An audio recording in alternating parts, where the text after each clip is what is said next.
श्री शिवाय नमस्तुभ्यं। हर हर महादेव, हर हर महादेव, घर घर महादेव। श्री शिवाय नमस्तुभ्यं, हर हर महादेव। यहाँ के स्थान देवता, वास्तु देवता, ग्राम देवता, क्षेत्रपाल देवता, गणेश जी, हनुमान जी महाराज, गणपति गणेश का आह्वान करता हूँ। समस्त देवी देवताओं का आह्वान करता हूँ। उनसे अनुरोध करता हूँ कि आप लोग यहाँ कथा में पधार कर इस कथा को आगे की ओर ले जाएं। हे परम पूज्य गणेश जी, अभी हम लोग आप ही का कथा में आप ही का युद्ध प्रभु भोलेनाथ से सुन रहे हैं और बाबा ने हमको वही दिखा रहे हैं।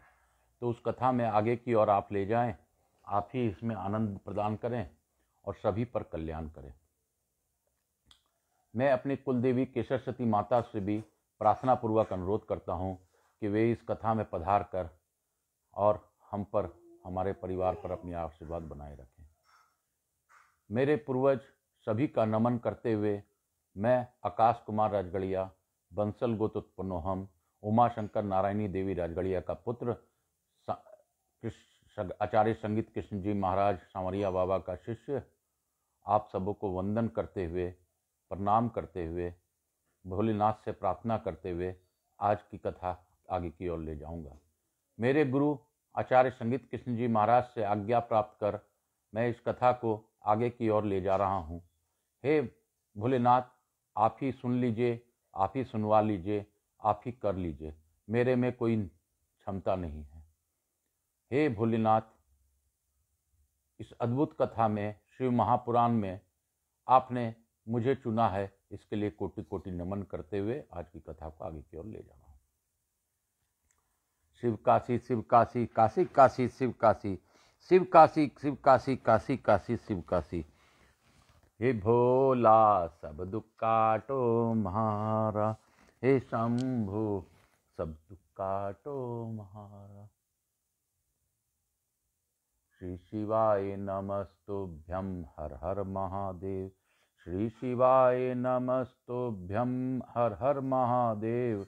श्री शिवाय नमस्तुभ्यं, हर हर महादेव।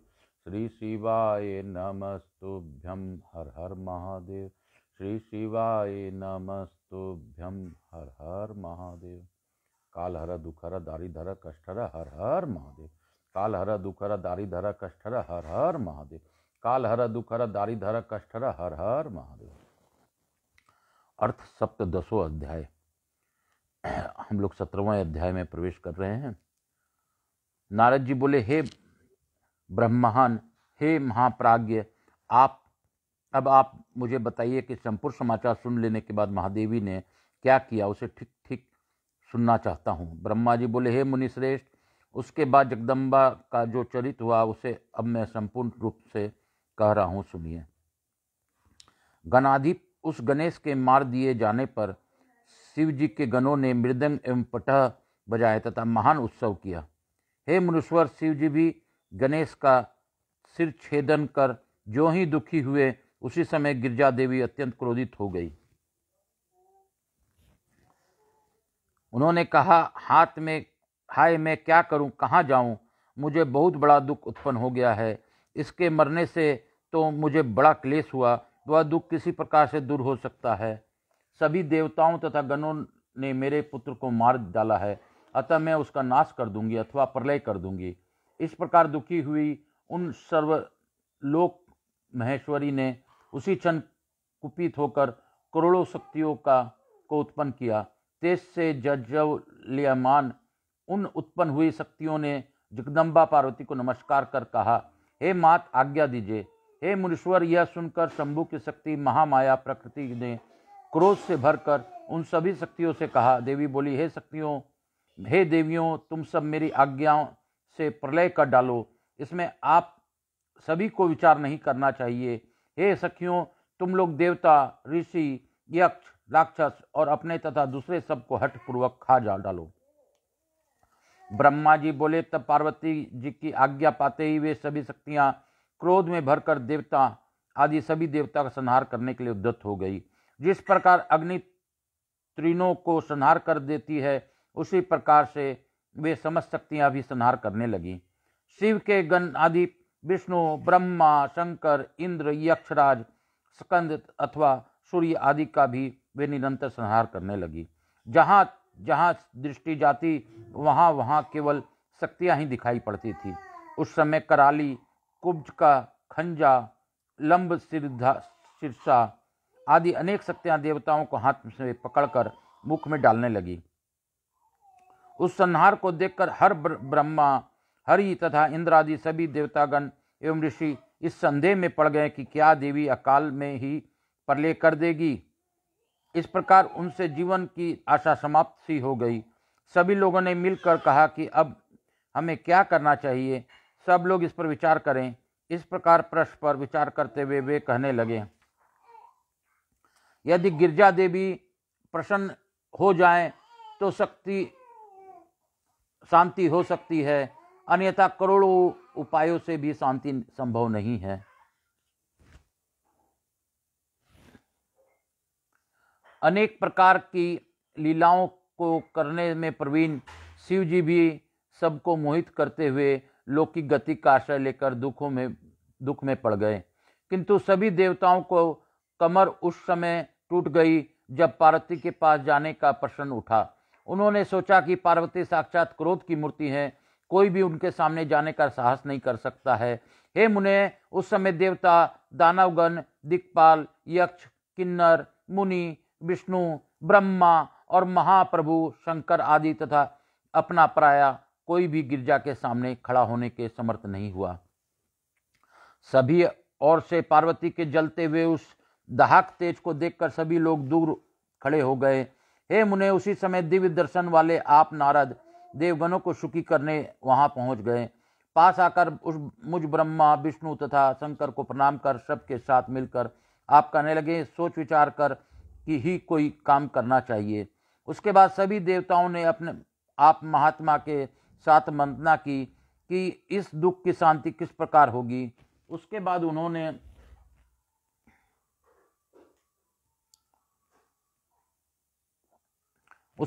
कहा, जब तक गिरजा देवी कृपा नहीं करेगी तब तक दुख की शांति संभव नहीं है, इससे कोई विचार नहीं करना चाहिए। उसके बाद सभी ऋषि आपके साथ लेकर पार्वती के पास गए और क्रोध शांत करने के लिए शिवा को प्रसन्न करने लगे। सभी ने बारंबार प्रणाम किया और अनेक स्तोत्र से स्तुति करके उन्हें प्रसन्न करते हुए देवगणों की आज्ञा से प्रेम पूर्वक कहा। देवऋषि बोले, हे जगदम्बा, आपको नमस्कार है, आप शिवा को नमस्कार है, आप चंडिका को नमस्कार है, आप कल्याणी को नमस्कार है।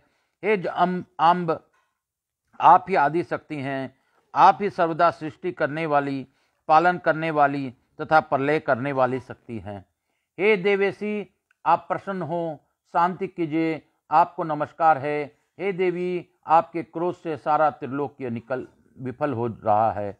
ब्रह्मा जी बोले, इस प्रकार आप सभी ऋषियों ने मिलकर प्राम्बा को स्तुति की, तब भी क्रोध पूर्ण दृष्टि से उनकी ओर देखती हुई उन शिवा ने कुछ भी नहीं कहा। पुनः सभी ऋषियों ने उनके चरण कमल को नमस्कार कर परम भक्ति के साथ जोड़कर धीरे से शिवा से कहा। ऋषिगण बोले, हे देवी, क्षमा कीजिए, क्षमा कीजिए, इस समय प्रलय होना चाहता है। हे अंबिके, आपके स्वामी यहाँ पर स्थित हैं, देखिए देखिए हम कौन हैं, ये ब्रह्मा, विष्णु आदि देवता कौन हैं। वस्तुतः हम सब आपकी प्रजाएं हैं और हाथ जोड़कर खड़े हैं। हे परमेश्वरी, हम सभी का अपराध क्षमा कीजिए। हे शिवे, सभी लोग व्याकुल हैं, अतः इनकी शांति कीजिए। ब्रह्मा जी बोले, ऐसा कहकर सभी ऋषिगण अत्यंत दीनता से व्याकुल हो अंबिका के सामने हाथ जोड़े हुए खड़े रहे। इस प्रकार उनका वचन सुनकर चंडिका प्रसन्न हो गई और करुणाद्रचित हो ऋषियों से कहने लगी। देवी बोलिए, यदि मेरा पुत्र जीवित हो जाए और तुम लोगों के बीच प्रथम पूज्य हो तो वह संहार नहीं होगा। यह आज से सबको अध्यक्ष हो जाए, और यदि तुम लोग उस ऐसा कर दो तो लोक में शांति हो जा सकती है, अन्यथा तुम लोगों को सुख की प्राप्ति नहीं होगी। ब्रह्मा जी बोले, भगवती के द्वारा इस प्रकार कहे जाने पर आप सभी ऋषियों ने आकर देवगणों के समीप जाकर उन देवताओं को सारा वृत्तांत निवेदन किया। तब यह सुनकर दुखित इंद्रादि सभी देवगणों ने हाथ जोड़कर प्रणाम करके इस वृत्तांत को शंकर जी से निवेदित किया। यह सुनकर शिव जी ने देवताओं से कहा, हम लोग भी वही करना चाहिए जिसमें सारे संसार की कल्याण हो। अतः आप लोग उत्तर दिशा की ओर जाइए और सर्वप्रथम जो मिले उसका सिर लाकर उसके धड़ में जोड़ दीजिए। ब्रह्मा जी बोले, तदंतर शिव की आज्ञा पालन करने वाले देवताओं ने ऐसा ही किया। गणेश जी का शरीर लाकर विधि पूर्वक उसका प्रक्षालन करके उसकी पूजा कर वे उत्तर दिशा की ओर चल दिए। वहां पर उन्हें सर्वप्रथम एक दांत वाला हाथी मिला। तब उसी का सिर लेकर उन्होंने गणेश के शरीर में जोड़ दिया। सिर जोड़कर सभी देवताओं ने ब्रह्मा, विष्णु तथा शंकर को प्रणाम करके यह वचन कहा, आपने जैसा कहा था वैसा हमने किया। अब इसके बाद जो कार्य शेष हो उसे आपको करना चाहिए। इसके बाद शिव के गण तथा देवता सुखपूर्वक सुशोभित हुए। पुनः शिव जी से ने जैसा कहा वैसा ही उन लोगों ने पालन किया। तब ब्रह्मा, विष्णु आदि देवगण अपने प्रभु निर्गुण ब्रह्म ईश्वर शिव को प्रणाम करके उनसे बोले, जिस प्रकार हम महात्मा लोग आपके तेज से उत्पन्न हुए हैं, उसी प्रकार आपका तेज वेद मंत्रों के प्रभाव से इस शरीर में भी प्रकट हो जाए। इस प्रकार उन लोगों ने शिव जी का स्मरण करके मंत्र के द्वारा अभिमंत्रित उत्तम जल को गणेश जी के शरीर पर छिड़का।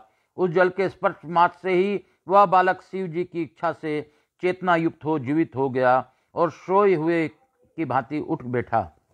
यह सुभंग अत्यंत सुंदर हाथी के मुख वाला, लाल वर्ण वाला, प्रसन्न मुखमंडल वाला, अत्यंत तेजस्वी तथा मनोहर आकृति वाला था। हे मुनीश्वर, उस बालक पार्वती पुत्र को जीवित देखकर सभी लोग अत्यंत प्रसन्न हो गए और सबका दुख नष्ट हो गया। इसके बाद हर्ष से युक्त सभी लोगों ने देवी को उसे दिखाया और अपने पुत्र को जीवित देखकर देवी अत्यंत प्रसन्न हुई। इस प्रकार श्री शिव महापुराण के अंतर्गत द्वितीय संहिता चतुर्थ कुमार खंड में गणेश जीवन वर्णन नामक 17वां अध्याय पूर्ण हुआ। बोलो शंकर भगवान की जय, बोलो मेरे महादेव की जय, बोलो शिव काशी की जय। शिव काशी शिव काशी शिव काशी, मोक्ष नगरी काशी की जय, मोक्ष नगरी काशी की जय। हे बोला सब दुख काटो हमारा, शिव शंकर जपूं तेरी माला, बाबा भोला जपूं तेरी माला, के भोला सब दुख काटो हमारा। हे शंभो सब दुख काटो हमारा, हे विश्वनाथ सब दुख काटो हमारा, हे काशीपतिनाथ सब दुख काटो हमारा, हे पार्वतीपतिनाथ सब दुख काटो हमारा। श्री शिवाय नमस्तुभ्यं हर हर महादेव, श्री शिवाय नमस्तुभ्यं हर हर महादेव, श्री शिवाय नमस्तुभ्यं हर हर महादेव, श्री शिवाय नमस्तुभ्यं हर हर महादेव, श्री शिवाय नमस्तुभ्यं हर हर महादेव। अथाष्टोटादशो अध्याय, यह यानी कि 18वां अध्याय पे प्रवेश करेंगे। नारद जी बोले, हे परजेश्वर, जब गिरिजा ने अपने पुत्र को जीवित देख लिया तब क्या हुआ, कृपा पूर्वक उसको आप कहिए। ब्रह्मा जी बोले, हे मुनीश्वर, जब देवी ने देख लिया कि मेरा पुत्र जीवित हो गया, उसके बाद जो हुआ उसे आप सुनिए। मैं उस महान उत्सव को कह रहा हूँ।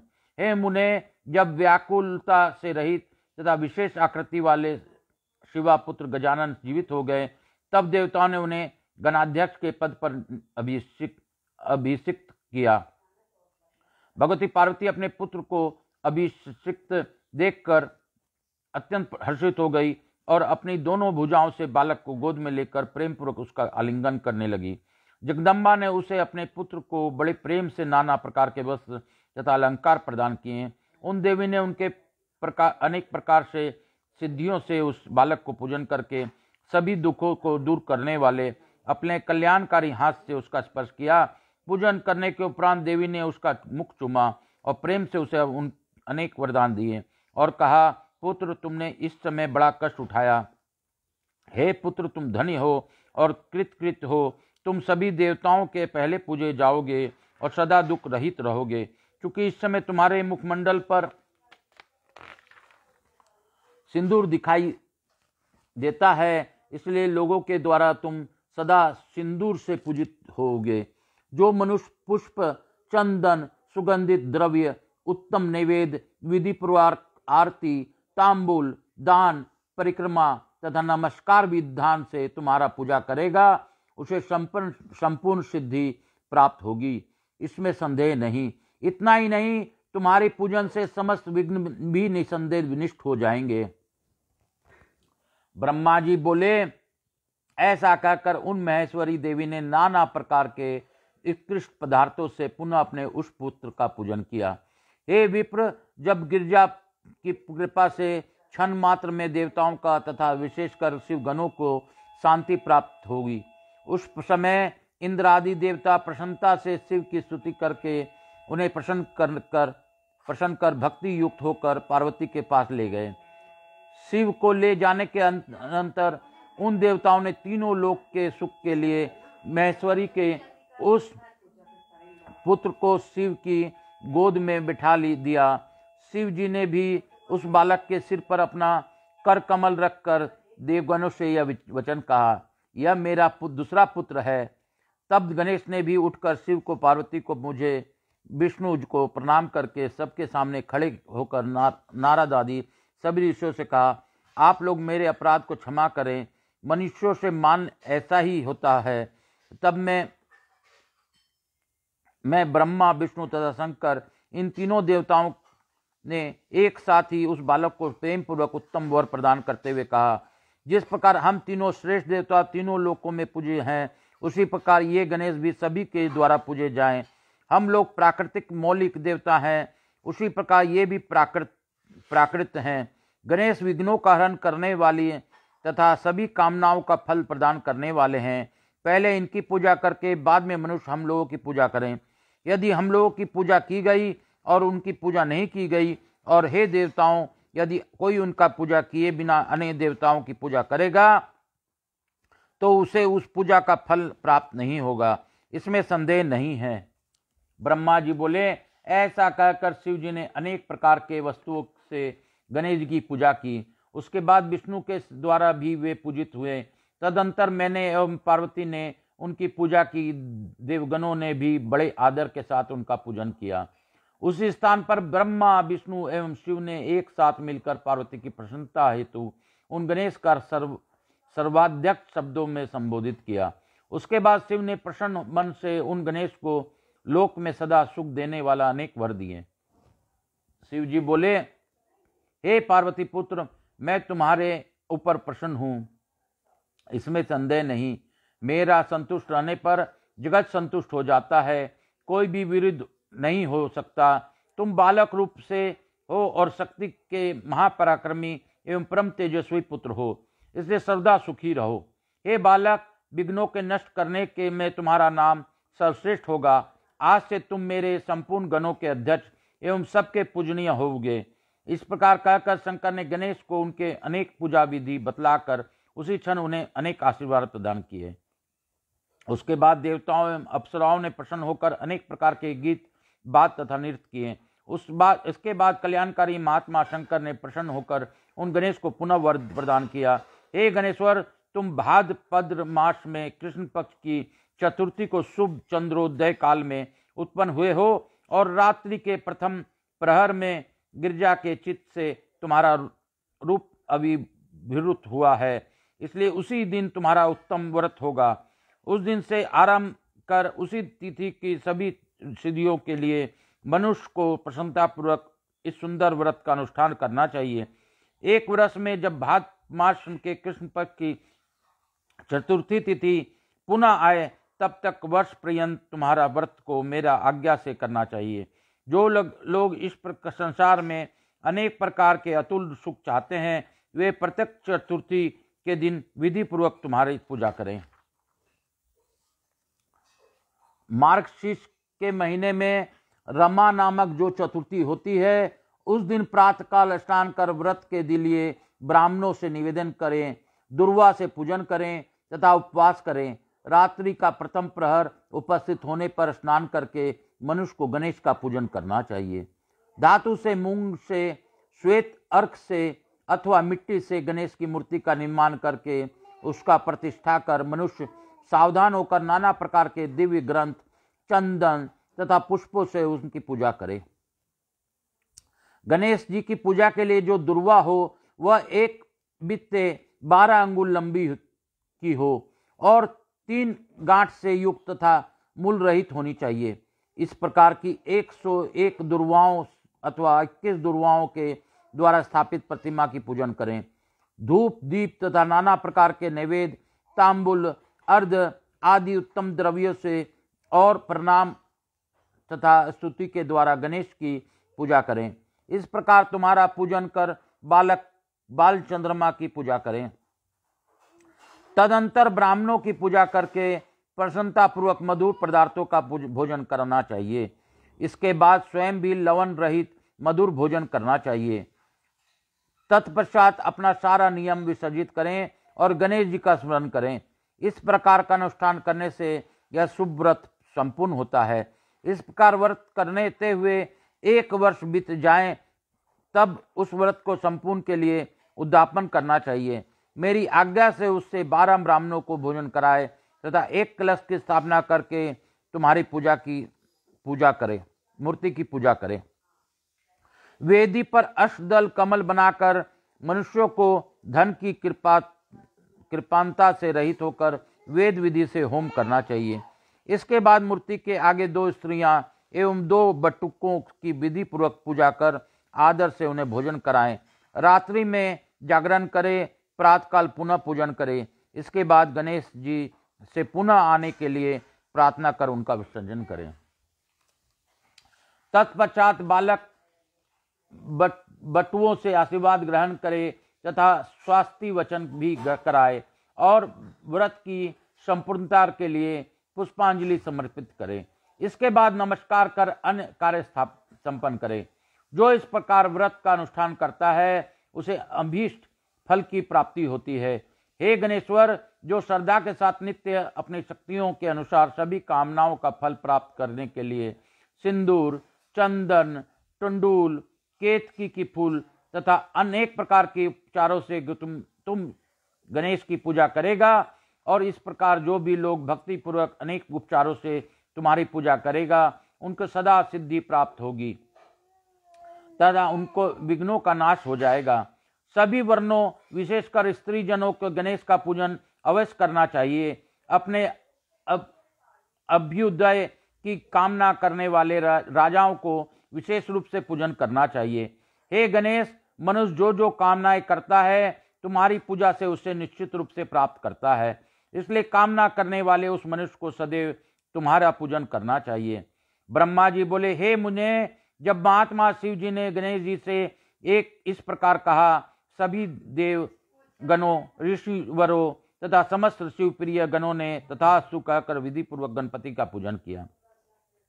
उसके बाद सभी गणों ने भी गणेश को प्रणाम किया और आदर पूर्वक अनेक प्रकार की वस्तुओं से विशेष रूप से उनकी पूजा की। हे मुनीश्वर, उस समय भगवती गिरिजा को जो हर्ष उत्पन्न हुआ, उस अवर्णनीय हर्ष को मैं अपने चारों मुखों से भी कैसे कहूँ। देवताओं की दुदुम्बियां बजने लगी, अप्सराएं नाचने लगी, बड़े बड़े गंधर्व गान करने लगे और आकाश मंडल से पुष्प वृष्टि होने लगी। इस प्रकार गणपति की प्रतिष्ठा होने पर सारा जगत सुखी हो गया, महोत्सव होने लगा एवं सारा दुख नष्ट हो गया। हे नारद, उस समय विशेष रूप से पार्वती तथा शिव प्रसन्न हुए, सर्वत्र सुखदायक महामंगल होने लगा। उस समय समस्त देवता एवं ऋषिगण जो सभी वहां आए हुए थे शिव जी की आज्ञा से भगवती पार्वती तथा गणेश को बारंबार प्रणाम करते हुए, शिव की स्तुति करते हुए तथा वह युद्ध कैसा था उसका वर्णन करते हुए चले गए। जब भगवती पार्वती का क्रोध शांत हो गया, तब शिव जी भी पूर्णतः पार्वती के समीप आकर लोकहित की कामनाओं से नाना प्रकार के सुखद कार्य करने लगे। यद्यपि वे सर्वात्मा राम हैं, फिर भी भक्तों के कार्य के लिए सदैव उद्यत रहते हैं।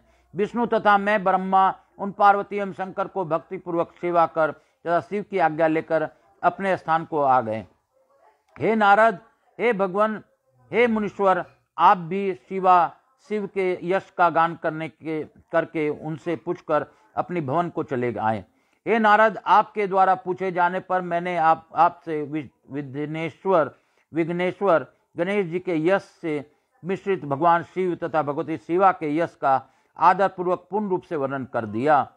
जो संयत होकर इस मंगलदायक आख्या को सुनता है, वह सभी मंगलों से युक्त होकर मंगलों का आलय हो जाता है।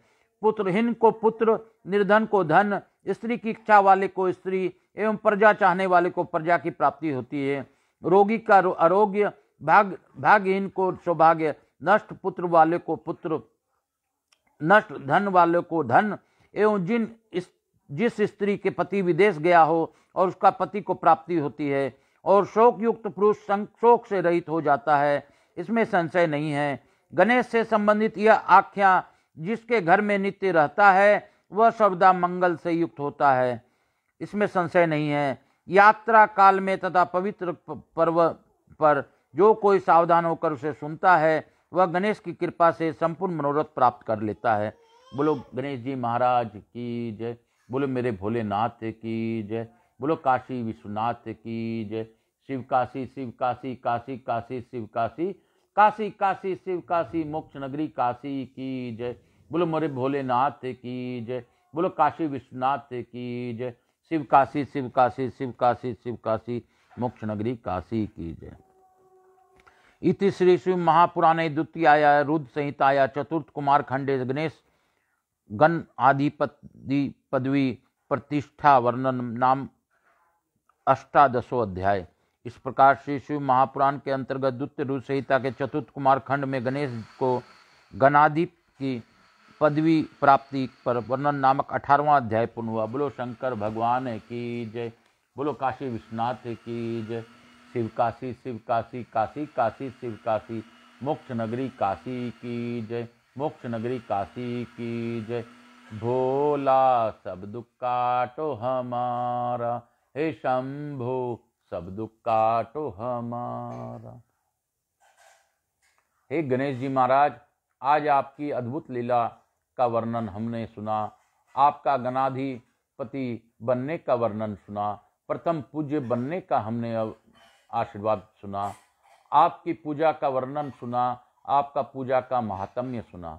हे महात्मा, हे गणपति, हे दसों दिशाओं के स्वामी, मैं आकाश राजगढ़िया पुनः आपको धन्यवाद देता हूँ।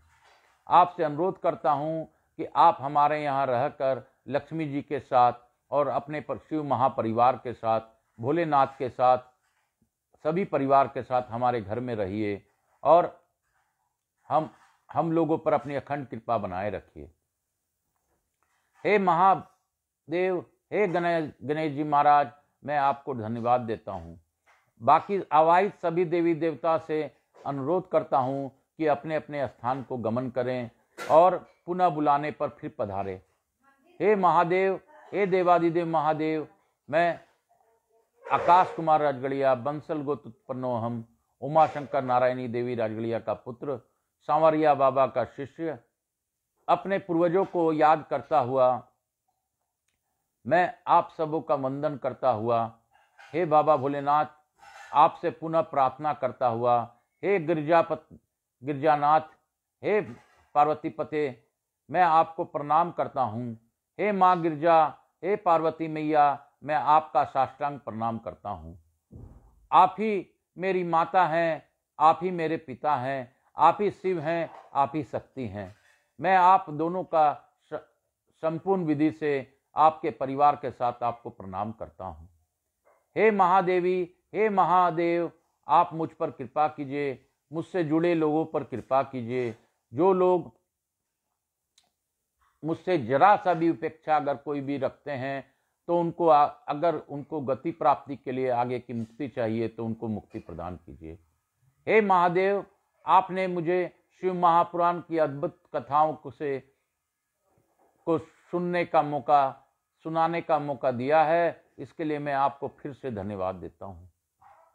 हे बाबा, हे भोलेनाथ, आप सभी के कष्टों को तारण कीजिए। जो भी इस कथा को सुने उसके कष्टों का आप दिन प्रतिदिन क्षय कीजिए। हे भोलेनाथ, मैं आपके पास तो मांगता ही रहता हूँ, लेकिन बच्चा अपने पिता के पास हमेशा ही मांगता है। यही सच्चाई है, क्योंकि पिता के पास कुछ नहीं रहते हुए भी फिर भी वो पिता से ही मांगता है, और पिता के पास न हो तो भी वह जुगाड़ कर अपने बच्चों को प्रसन्न रखने के लिए कुछ भी करता है। हे महादेव, आपसे मेरा अनुरोध है कि यह जो मोह माया क्षणभंगर में आपकी माया से यह परिवार आपने दिया है, इनके सुख सुविधा और इनकी आवश्यकताओं को कैसे पूर्ति करनी है वो आप जानिए। मेरा क्या तकलीफ है महादेव, आप सभी को जानते हैं, मैं आपका क्या बताऊं। हे बाबा, आप कैलाश में विराजमान रहते हैं, मैं इस कैलाश में विराजमान आपको प्रणाम करते हुए आपसे अनुरोध करता हूं कि आप मुझ पर और मेरे परिवार पर अपनी अखंड कृपा बनाए रखिए। हे महादेव, मैं कष्ट अलग अलग क्या बताऊं, मुझसे जुड़े सभी व्यापारी बंधुओं का, मुझसे जुड़े मेरे हितैषियों का आप दया कीजिए महादेव, कृपा कीजिए। हे शंभु, हे प्राणनाथ, हे महादेव, आप ही प्राण के दाता हो, मैं आपको पुनः नमस्कार करता हूँ। हर हर महादेव। श्री शिवाय नमस्तुभ्यं। हर हर महादेव। हर हर महादेव, घर घर महादेव। श्री शिवाय नमस्तुभ्यं। हर हर महादेव। भोला सब दुख काटो हमारा, हे शंभु सब दुख काटो हमारा।